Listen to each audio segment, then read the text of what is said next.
오늘 이 시간 우리 청년들에게 주시는 하나님의 말씀은 신약 성경 누가복음 21장 1절부터 4절까지의 말씀입니다. 하나님의 말씀을 저와 한 절씩 봉독하시고 마지막 절은 함께 읽겠습니다. 제가 먼저 읽겠습니다. 예수께서 눈을 들어 부자들이 헌금하며 헌금 넣는 것을 보시고 가난한 과부가 2렙돈 넘는 것을 보시고 이르시되 내가 참으로 너희에게 말하노니 이 가난한 과부가 다른 모든 사람보다 많이 넣었도다. 저들은 그 풍족한 중에서 헌금을 넣었거니와 이 과부는 가난한 중에서 자기가 가지고 있는 생활비 전부를 넣었느니라 하시니라. 아멘. 기도하고 하나님 말씀 나누겠습니다. 사랑과 은혜의 하나님, 가장 좋은 것으로 우리가 하나님께 드리길 원하는 마음으로 오늘 예배자리 가운데 나왔습니다. 생명의 말씀, 그 예수의 말씀이 또 우리의 마음을 치게 하시고 또 우리의 마음 가운데 바른 성경적 지식을 허락하시도록 성령께서 역사하여 주시옵소서. 우리의 삶이 이 말씀을 통하여 변화되기를 원합니다. 주님 함께하여 주시옵소서. 예수님의 이름으로 기도하옵나이다. 아멘. 네, 오늘은 가장 좋은 것으로 드립니다 라는 제목으로 하나님 말씀 선포하도록 하겠습니다. 이 말씀 여러분 잘 아시겠죠? 더 긴 본문 말씀이 사실 큐티책에 주어져 있지만 조금 짧은 말씀을 통해서 깊이 있게 우리가 좀 나누고자 제가 본문 말씀을 좀 예외적으로 4절만 정했습니다. 그래서 여러분이 잘 알고 있다시피 오늘 이 말씀은 가난한 과부의 헌금 이라는 이제 부제를 가지고 함께 말씀을 나누길 원합니다. 여러분 오늘 이 말씀 4절이니까 금방 이해가 되셨겠죠? 말씀 딱 보셨을 때 어떤 느낌이 듭니까? 오늘 목사님께서 어떤 설교가 하실지 빤히 보이겠다. 이 말씀 가운데 또 이런 생각을 하고 있을지도 모릅니다. 이 말씀은 무엇을 이야기하고 있나요? 가난한 과부와 같이, 부자와 같이 저렇게 많이 가지고도 조금 하지 말고 가난한 과부와 같이 적게 가졌지만 모든 것을 다 드리는 헌금 생활을 하자. 이런 설교를 기대하고 있을지도 모릅니다. 아니면 그 설교 내용을 이미 다 파악하고 벌써 고개를 숙이고 아무런 기대도 없이 이제 귀를 닫아버린 청년들이 있을지도 모르겠습니다. 그러나 3분의 1 정도는 맞고 나머지 3분의 2는 저는 틀렸다고 봅니다. 예수님께서는 이 말씀을 하신 다른 이유가 있으시기 때문입니다.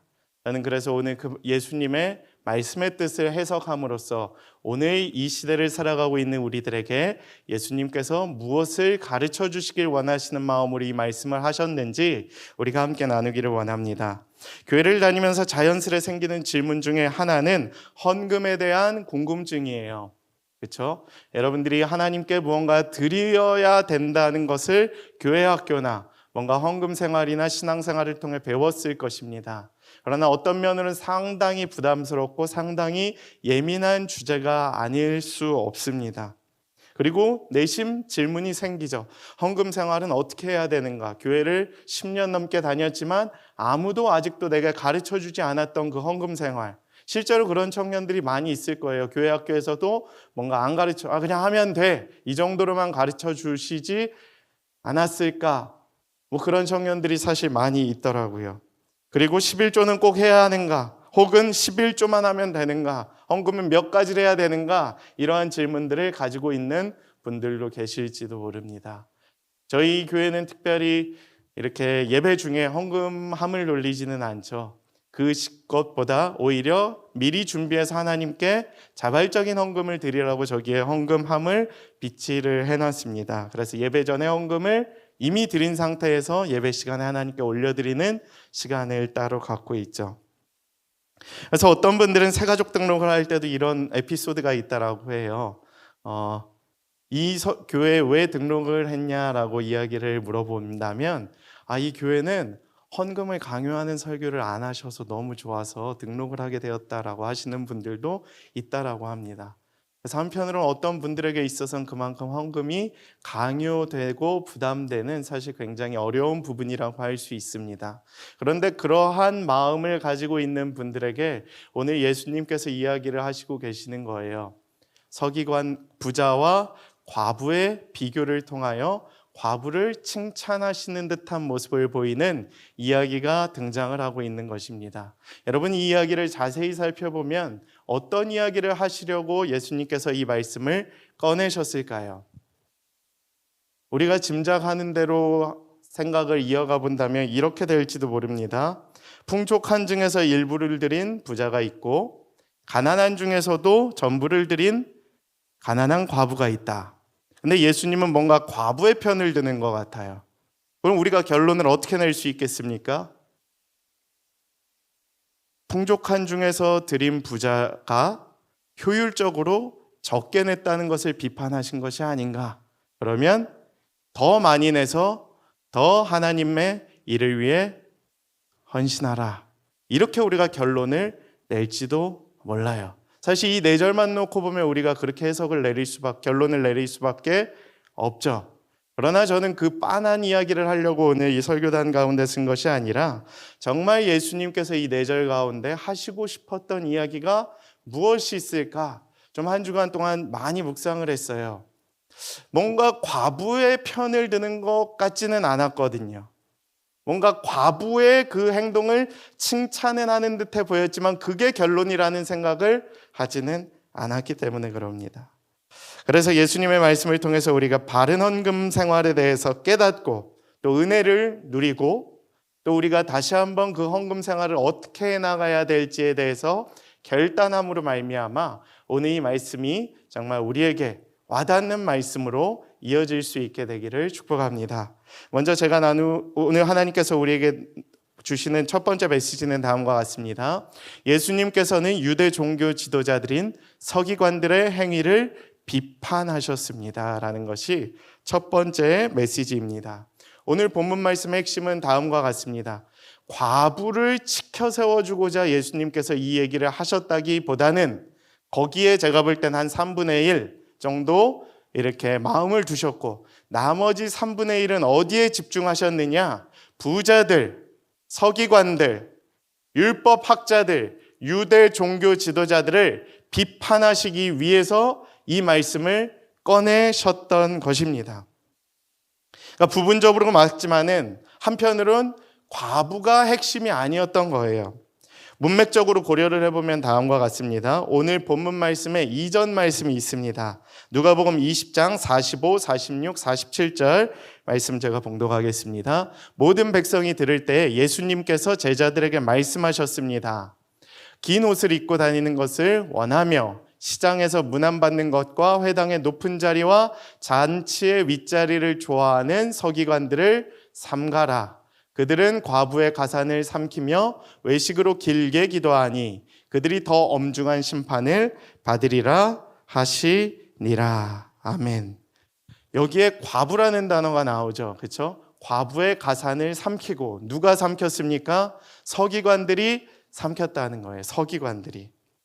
서기관들은 누구였느냐? 유대 종교 지도자들이었습니다. 그리고 우리말 성경으로 번역을 하면 율법 학자들이었어요. 그러나 율법 학자들이면 뭔가 고귀하고 뭔가 돈보다는 명예롭고 뭔가 더 신앙적이고 뭔가 더 검소하고 깨끗하고 돈을 밝히지 않아야 할 것처럼 보였지만 그들의 실질적인 행위가 어떠했다고 예수님께서 이야기를 하십니까? 긴 옷을 입고 다니며 높은 자리에 앉는 것을 좋아하고 잔치의 윗자리를 좋아하고 과부의 가산을 삼키며 외식으로 길게 기도했다라고 5가지나 표현을 하고 있어요. 그러니까 돈을 밝히는 바리새인들과 같이 그들이 돈을 좋아했다는 것을 이야기하고 있는 것입니다. 즉 여기서 이야기한 예수님께서 비판하신 부자들은 서기관들, 유대 종교 지도자들을 이야기하고 계셨던 것입니다. 하나님께서 복을 받은 자들, 부자들은 하나님께 복을 받은 자들이라는 사상이 예전에도 있었기 때문에 뭔가 부자를 추구했고 가난한 사람을 경멸했고 그 가운데에서 물질적인 그 굉장한 풍요로움을 누리고자 했던 그들의 모습을 비판하셨던 것입니다. 가난한 과부가 자신의 생존비 전부를 드릴 수밖에 없도록 만든 유대 종교 지도자들을 강하게 비판하셨던 것이에요. 여러분, 이 이유를 조금 더 구체적으로 살펴보면 예루살렘의 성전 건축 배경을 통해 우리가 잘 알 수 있습니다. 이 본문의 배경이 지금 예루살렘 성전이잖아요. 이 사진을 잠깐 보여주시면 이렇게 기록이 되어 있습니다. 예루살렘 성전에 들어갈 때 저기에 보이시는 이제 연보궤라고 해요. 옛날에 이제 헌금을 연보라고 했는데, 헌금함에 저렇게 보이도록 헌금을 딸랑하는 소리가 들리도록 13개의 이제 헌금함을 뒀다라고 합니다. 그래서 대부분 또 여러 가지 이유로 목적 헌금을 드렸지만 성전세라는 헌금을 내게끔 저렇게 성전함을 성전 입구에 두었다라고 해요.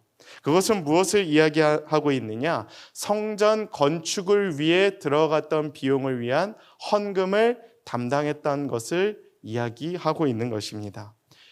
이때 세워진 예루살렘 성전 건축은 헤롯이라는 왕이 지었습니다. 근데 헤롯 왕의 예루살렘 성전 건축은 이제 삼일교회 송태근 목사님의 해석에 의하면 순전한 좀 뭔가 의도라기보다 뭔가 우리가 예배 잘 드리자, 이 교회 건축을 통해 지금 너무 과포화되어 있고 불안하고 예배당이 저희가 없으니까 뭔가 그런 의미로서의 성전 건축보다는 뭔가 정치적 의도가 있었던 것으로 보입니다.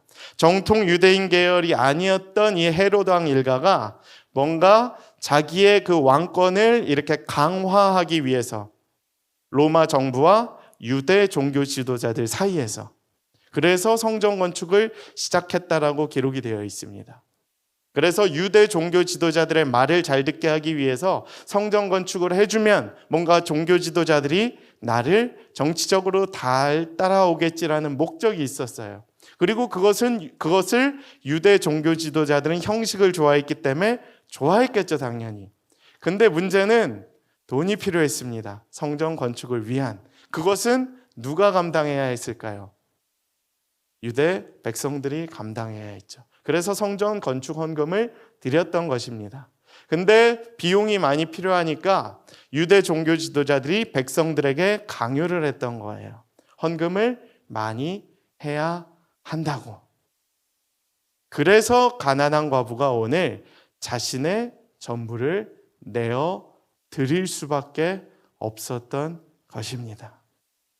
뭔가 자발적인 것처럼 사실 우리는 이거를 보고 있지만 그 뒤에 숨겨져 있는 여러 가지 배경을 자세히 살펴보면은 가난한 과부가 헌금을 강요당할 수밖에 없었던 상황을 예수님은 깊이 있게 아시고 깨달으시고 비판하셨던 것이에요.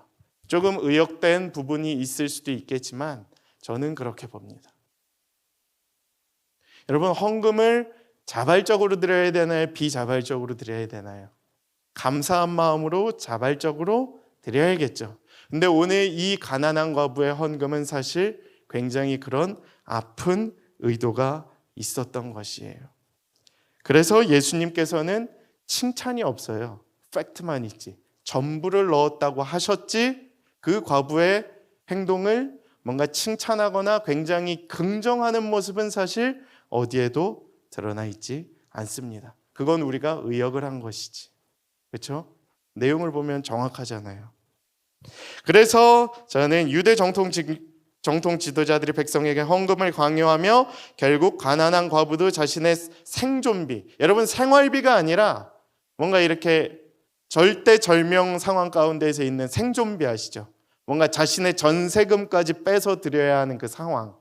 그러니까 뭔가 넉넉한 가운데에서 생활비를 드린 게 아니라, 돈을 버시는 분들은 아실 거예요. 뭐 200만 원을 받으시면 적금 얼마, 월세 얼마, 핸드폰비 얼마, 뭐 최소 용돈비 얼마, 그 다음 생활비 얼마가 있어요. 그렇죠?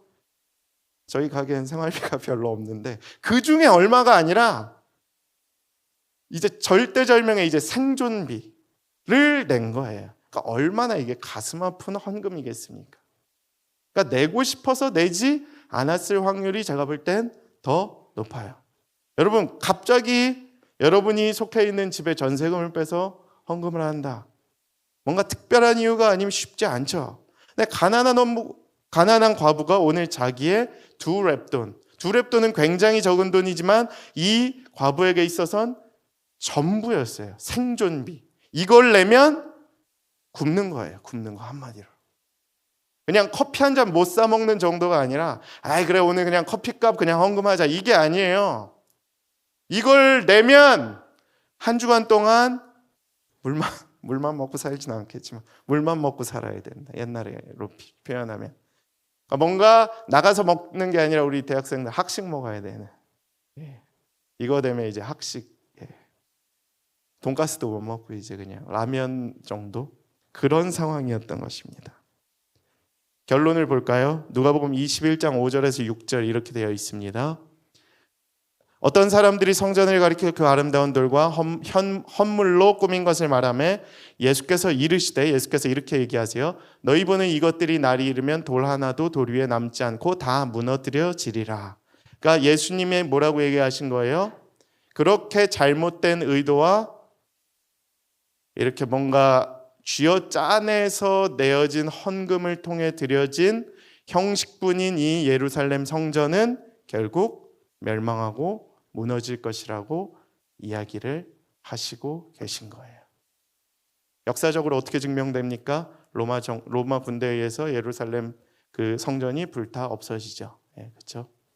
만약 예수님께서 이 성전세를 정말 귀하게 여기셨고 정말 이 성전을 이렇게 뭔가 은혜 가운데서 성전 헌금한 것을 감사하게 생각하셨다면 5절과 6절의 결론을 절대 내시지 않았을 것 같아요. 오히려 이 여인처럼 헌금을 해라. 이 예루살렘 성전은 더욱더 부흥할 것이다. 찬란한 영광이 있을 것이다 라고 이야기를 하셨겠죠. 그렇죠? 논리적으로 그렇잖아요. 비판. 근데 그 중간에 긍정이 들어갈 수가 없잖아요. 제가 볼 땐 칭찬이 아니라는 거예요. 오히려 잘못되어져 가고 있는 헌금 생활의 구조를 아주 신랄하게 비판하셨던 것입니다. 예수님께서는 그렇게 성전 건축과 헌금을 정치적 목적으로 사용하셨던 헤로드 일가와 유대의 종교 지도자들을 비판하셨던 거예요. 이거는 그런 의미죠. 정치적 의도로 세워진 성전 건축을 감당하기 위해 가난한 백성들의 생명까지도 앗아가는 헌금을 하나님께서 과연 기뻐하시겠냐라는 거예요. 기뻐하시지 않는다는 거예요. 근데 현대 교회는 종교 지도자들은 무엇이라고 가르치고 있습니까?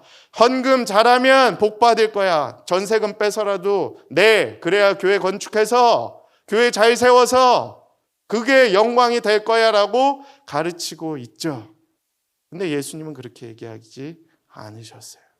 그걸 좋아하신 게 아니었거든요. 잘못 해석하고 있는 것이죠. 좋은 헌금 생활은 바른 목적과 바른 방향을 가지고 헌금을 하는 것이죠. 정치적 의도에 의해서 쥐어짜는 헌금은 과연 하나님께서 기뻐하시겠냐라는 것입니다. 이거를 우리가 바로 봐야 할 필요가 있는 것이에요. 그럼 우리는 어떻게 할 수 있을까요? 두 번째 메시지가 우리에게 방향성을 가르쳐주고 있습니다. 교회는 하나님께 받은 물질의 은혜를 사회적 약자들과 함께 나누어야 한다라는 거예요.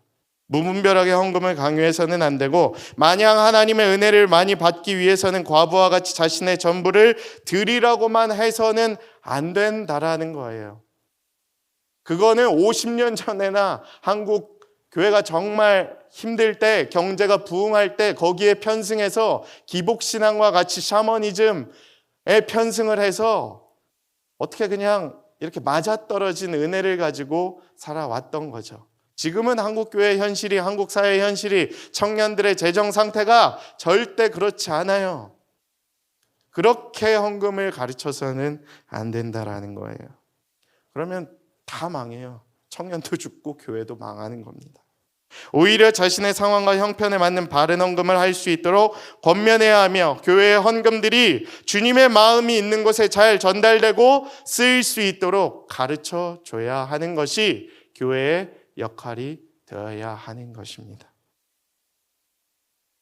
빌립보서 4장 16절에서 19절에 이렇게 기록이 되어 있습니다. 사도 바울이 이렇게 이야기를 합니다. 데살로니가에 본인이 있을 때 너희가 한 번뿐만 아니라 두 번이나 나의 쓸 것을 보내었도다. 빌립보 교회에게 이야기를 하고 있어요. 내가 선물을 구함이 아니오 오직 너희에게 유익하도록 풍성한 열매를 구함이라. 그 다음에 내게 모든 것이 있고 또 풍부한지라 에바브로디도 편에 너희가 준 것을 받음으로 내가 풍족하니 이는 받으실 만한 향기로운 제물이요 하나님을 기쁘시게 한 것이라. 나의 하나님이 그리스도 예수 안에서 영광 가운데 그 풍성한 대로 너희 모든 쓸 것을 채우시리라. 아멘. 진정한 헌금의 방향성을 우리에게 가르쳐주고 있는 거죠. 사도 바울이 데살로니가에서 사역을 할 때 굉장히 힘들었어요. 뭔가 우리는 다 이중직을 그 천막 때문에 이제 사도 바울이 뭐 이중직을 하면서 꾸역꾸역 잘 버텼다라고 생각을 하지만 그 가운데에서도 굉장히 생존을 위해 여러 가지로 힘들었죠. 근데 빌립보 교회가 그것을 알았어요. 그리고 데살로니가에서 사역하는 바울을 위해서 연보, 이렇게 구제, 생활비를 그에게 보내줬던 것입니다. 사역을 집중할 수 있도록 그에게 생활비 일부를 보내줬던 것이에요. 그래서 바울이 그것이 너무나도 감사해서 너희의 그 헌금으로 인해서 내가 이 사역을 잘 감당할 수 있었다라고 감사의 인사를 하고 있는 모습이 등장을 하는 것입니다. 그것은 내가 구함도 아니요 하나님의 은혜로 너희가 감당할 수 있었던 하나님의 은혜였음을 고백하며 너희가 그 헌금으로 인해 궁핍해지지 않고 오히려 하나님께서 그것을 기뻐하시며 너희의 쓸 것을 채워주시겠다고 약속하고 있는 말씀을 보여주고 계신 것입니다. 헌금은 이렇게 쓰여야 된다는 것을 우리에게 가르쳐주고 있어요. 사도 바울과 빌립보 교회의 관계를 통하여 알 수 있는 것입니다. 바울이 어려울 때 적극적으로 도와준 빌립보 교회의 그 헌금, 구제 헌금의 모습이 우리에게 좋은 가르침과 교훈을 주고 있는 것이에요. 여러분, 하나님 섭리 가운데서 코로나 기간을 보내고 있습니다. 우리가 여러분 무엇을 느끼고 있습니까? 무엇을 생각하고 있습니까? 이 시간조차도 하나님의 섭리 가운데 있다면 하나님의 뜻이 있을 것이에요. 여러분은 무엇을 행해야겠다고 결단하고 있습니까? 저는 이것이 꼭 해약된 시간만 있었다라고 생각을 하지 않습니다. 하나님께서 우리에게 강제로 스탑하시는 시간을 주셨을지도 모른다라는 생각을 해보게 됩니다. 왜냐하면 우리 교회가 헌금뿐만 아니라 여러 가지로 과잉, 정말 뭔가 너무 풍요로웠고 너무 이렇게 부풀려졌고 뭔가 조금 영적인 다이어트가 필요한 시기였을 수도 있기 때문입니다. 뭔가 겉으로 보여지는 형식만 너무 집착을 했던 것 같아요. 보이지 않는 교회, 보이지 않는 모임, 뭔가 보이지 않는 영적인 믿음을 붙잡는 데는 뭔가 취약했던 우리의 모습을 주님께서 불쌍히 여기시고 이 시간들을 통해 다시 한번 일어서기를 원하시지 않았을까? 저는 그 생각을 해보게 됩니다. 여러분, 이 시간 동안 우리는 우리의 고통받는 이웃의 탄식의 소리를 귀 기울일 수 있었으면 좋겠습니다. 잠시 멈추고 세상의 소리를 듣는 거예요. 그러면 가난한 과부와 같은 이들의 신음소리가 들릴 수 있습니다. 들릴 것입니다. 저는 여러분들이 그 소리를 듣고 나아가는 자들이 될 수 있기를 주님의 이름으로 축복합니다. 환대를 통해서 생명이 숨쉬고 구원이 임하는 것처럼 사회적 약자들을 위한 구제의 사역을 병행하는 공동체가 될 수 있게 되기를 축복합니다. 우리는 할 수 있어요. 사실 안 해서 그렇지.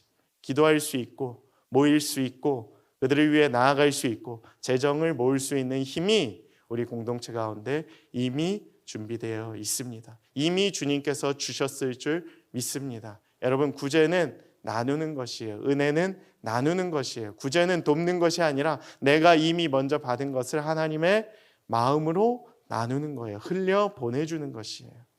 제가 신방을 할 때 어떤 청년이 요즘에 그런 고백 잘 안 하는데 이런 고백을 하면서 제가 되게 놀랐습니다. 목사님, 제가 요새 사업을 하는데 교회 잘 못 나가서 죄송합니다. 속으로 그래, 죄송한 건 그래, 아는구나 그랬는데 갑자기 이런 고백을 하는 거예요. 근데 이 사업이 더 잘 돼서 제가 10년 후에는 11조 100만 원씩 할 수 있었으면 좋겠습니다. 이런 고백을 하더라고요. 좀 이렇게 옛날 진부한 고백일지는 모르지만 속으로는 그래도 굉장히 가치 있는 고백이라고 생각을 해보게 되었습니다. 꿈을 꾸지 않고 정말 하나님의 그 은혜를 정말 주신 것들을 감사할 수 없는 이 시대 속에서 저렇게 진부한 고백이더라도 이런 고백을 할 수 있는 믿음이 있다는 것이 얼마나 감사한가.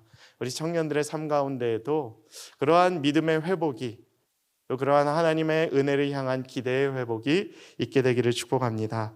마지막 메시지는 다음과 같습니다. 그럼 남은 3분의 1은 예수님께서 무엇을 이야기하고자 하심이었는가? 여러분이 잘 아는 그 메시지인 것입니다. 우리는 하나님께 가장 좋은 것으로 드리는 훈련을 해야 한다는 사실입니다.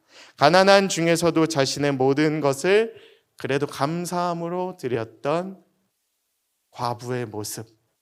물론 비자발적인 확률이 더 컸겠지만 그래도 자발적인 감사가 있었겠죠. 그 모습을 그래도 우리가 닮아야 한다는 거예요. 그 모습을 붙잡아야 한다는 거예요.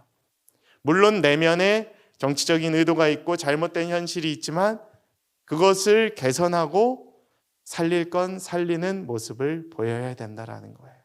우리 청년들이 헌금만 하면, 교회만 하면, 교회 구제 사역만 하면 굉장히 부정적인 인식들이 있을 수 있지만 3분의 1은 그거를 고치는 데 사용하시고 나머지 3분의 1은 그래도 있는 가치를 붙잡는 데 사용하셔야 돼요.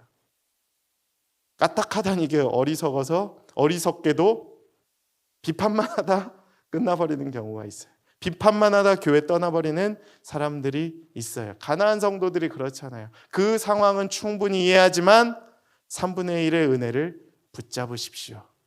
그래서 살아남으시고 다시 한번 교회를 일으키시는데 사용되시는 믿음의 청년들이 될 수 있게 되기를 축복합니다. 예전에는 이랬다고 하잖아요. 헌금 이렇게, 요새는 다 온라인 뱅킹하고 막 이러지만 옛날에 헌금할 때 여러분 아세요? 다리미로 막 다려서 헌금하고 그랬거든요. 저 막 우겨진 헌금 내고 이러면 막 선생님이 막 손등 때리고 막 장난 아니었습니다. 요새 교학교 선생님들 그러시나요 혹시? 잘 안 그러시죠? 막 내면 그냥 다 이쁘죠. 봉투에 내고 막 그러잖아요. 옛날엔 막 다리미로 다려서, 아니면 은행 가서 막 새 돈 바꿔서, 물론 조금은 이제 과한 부분도 있지만 그 정도의 열심을 내서 하나님께 최고의 것으로 드렸던 믿음. 이 시대에 맞는 정성을 갖춰서 하나님께 감사함으로 드리는 믿음의 청년들이 될 수 있게 되기를 원합니다. 그 시대에는 그렇게 드렸다라고 한다면 이 시대의 믿음의 청년들은 이 시대에 정말 가장 가치 있고 아름답고 좋은 모습으로 드려야 되지 않을까요? 그렇죠? 그걸 비판만 하지 말고 나머지 3분의 1의 은혜를 가지고 여러분 식대로 여러분이 하나님께 드리는 가장 좋은 것으로 드리는 믿음의 청년들이 될 수 있게 되기를 축복합니다. 이 시간 마지막으로 반주 넣어주시면 제가 한 찬송가를 좀 소개해 드리려고 해요. 우리 잘 아는 것처럼 귀한 헌금송인데 찬송가 50장에 이렇게 찬송이 기록되어 있습니다. 내게 있는 모든 것을 이라는 제목인데, 내게 있는 모든 것을 아낌없이 드리네. 사랑하고 의지하며 주만 따라 살리라. 내게 있는 모든 것을 겸손하게 드리네. 세상 욕심 멀리하니 나를 받아주소서. 3절입니다. 내게 있는 모든 것을 주를 위해 드리네. 주의 성령 충만하게 내게 내려주소서. 주께 드리네, 주께 드리네. 사랑하는 구주 앞에 모두 드리네. 이 찬송의 가사와 같이 우리의 가진 것들 하나님께서 주신 것이잖아요. 얼마나 감사합니까? 정말 우리의 가진 모든 것을 아낌없이 겸손하게 주를 위해 감사함으로 내어드리실 수 있는 믿음의 청년들이 되기를 원합니다. 주님, 드릴 것이 없다면 채워달라고 기도를 하시고, 주님, 아직도 주님께 왜 드려야 하는지 모른다고 한다면 내 마음이 바뀌고 내 마음이 주님께로 열려서 하나님께로 드림이 얼마나 감사하고 하나님께 내어드림으로 하나님 그 사랑을 흘려보낼 수 있으면 얼마나 귀한 일인지 깨닫는 내가 되게 하여 주시옵소서. 함께 간절한 마음으로 기도하며 나아가겠습니다.